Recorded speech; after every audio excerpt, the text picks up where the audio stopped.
नमस्कार दोस्तों। तो हमारी आज की कहानी है कर्म पर। बात बहुत पुरानी है। एक बार लक्ष्मी जी और सरस्वती जी में विवाद छिड़ गया।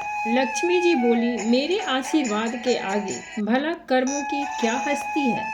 परंतु सरस्वती जी अपनी बात पर अड़ी थी कि हर एक को पिछले कर्मों का फल भोगना ही पड़ता है। दोनों में बहस छिड़ गई और अंत में लक्ष्मी जी ने कहा, हम दोनों चलकर लक्ष्मी जी के मंदिर में मूर्ति के पीछे छिप जाते हैं।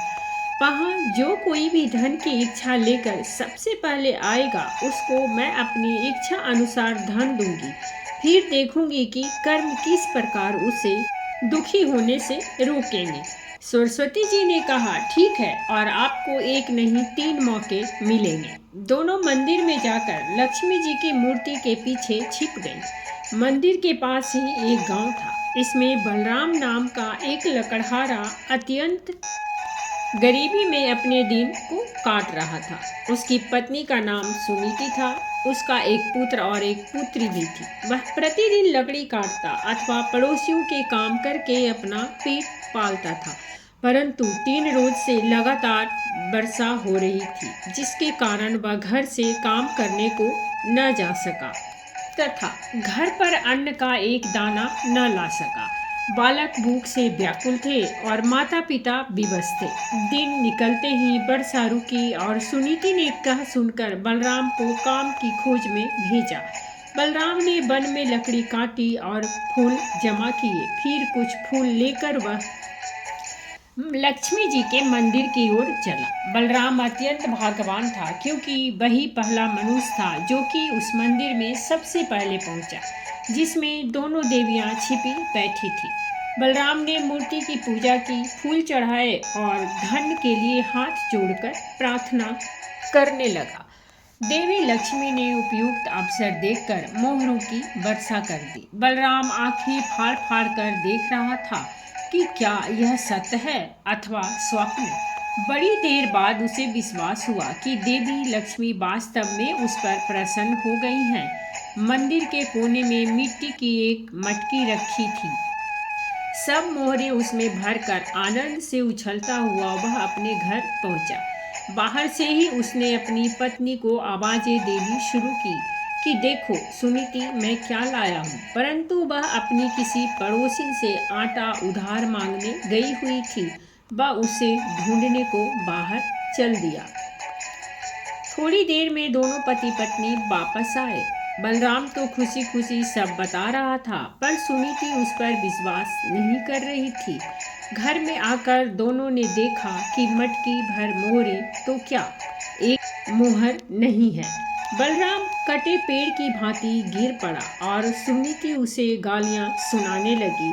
अब वह बोलता भी तो क्या बोलता, चुपचाप पड़ा रहा। अगले दिन प्रातःकाल वह फिर देवी के मंदिर पहुंचा। लक्ष्मी जी सोच रही थी कि बलराम अब धनी हो गया है, अतएव बहुत सारी सामग्री लाकर पूजा करेगा। परंतु बलराम ने रो रो कर सारी कथा सुनाई। अब की बार देवी लक्ष्मी ने अपने गले की मणियों का माला यानी कि हार उसके ऊपर फेंक दिया। वह अत्यंत खुश होकर वहां से चल दिया। रास्ते में उसे ध्यान आया कि कल उसने धन मिलने पर निर्मल जल में स्नान करके पूजा नहीं की थी। शायद इसीलिए उसका कल वाला धन खो गया।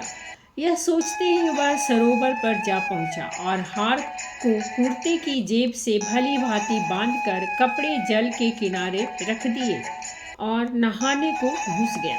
जब वह सूरज की ओर मुंह करके उसे जल दे रहा था, कपड़ों की ओर उसकी कमर थी।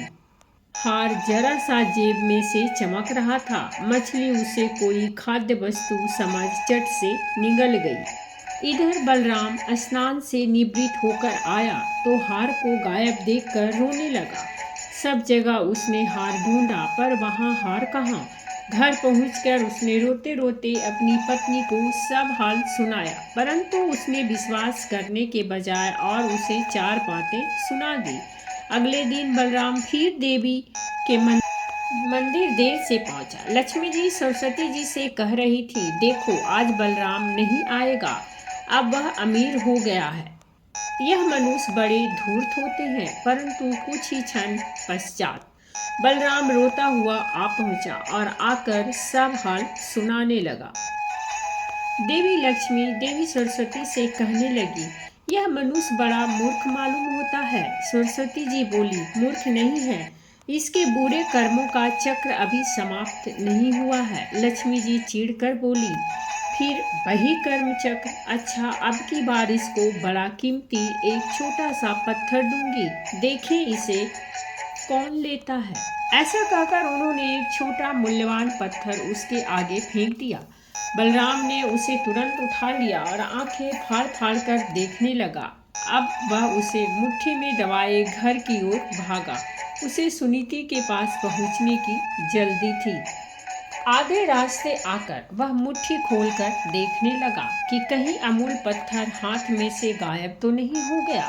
लाल लाल चमकते पत्थर को देखकर एक चील उसे खाने की वस्तु समझकर उससे एक ही झपाट में छीनकर ले गई। अब तो बलराम सर पीट कर रह गया। उसने घर जाकर अपनी पत्नी को कुछ न बताया और चुपचाप जाकर लेट गया। उसे ऐसा लेटा देखकर सुनीति का हृदय भर गया तथा वह उसे खोए हुए धन के लिए सांत्वना देने लगी।